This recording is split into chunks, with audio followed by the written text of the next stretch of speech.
नमस्कार मित्रों, सुनने में आ रहा है कि अनुपमा यादव भोजपुरी की बहुत सुंदर गायिका अब विवाह करने जा रही है और वह अभी विवाह करेगी तो लव मैरिज करेगी। हाँ मित्रों, सूत्रों के मुताबिक ये पता चला है कि अनुपमा यादव जो स्टेज की स्टार गायिका हैं वह विवाह करने जा रही हैं और वह लव मैरिज करने जा रही हैं। किनसे करेंगी ये भी हमको पता है और बता रहे हैं। आप हमारे चैनल को सब्सक्राइब कर लीजिए। अनुपमा यादव जी जितनी सुंदर गाती हैं उतना सुंदर भगवान ने उन्हें बनाया है।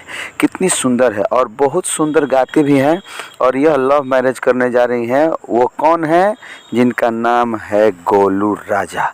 गोलू राजा को कहती हैं कि ये मेरे दिल के राजा हैं और मैं इनसे लव मैरिज करूंगी। गोलू राजा से सवाल पूछने के बाद ये पता चला कि हाँ, गोलू राजा भी हामी भर दिए हैं कि मैं अनुपमा यादव से विवाह करूंगा।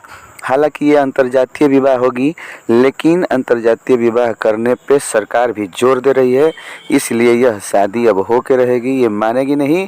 अब देखते हैं कि अनुपमा यादव जी गोलू राजा से विवाह करती हैं तो कब करती हैं और कैसे करती हैं, किस कोर्ट में करती हैं और कौन कौन उसमें सम्मिलित होता है, कौन कौन जाता है उसमें, कोई इसका विरोध करेगा कि नहीं करेगा, ये कई प्रकार की बातें हैं।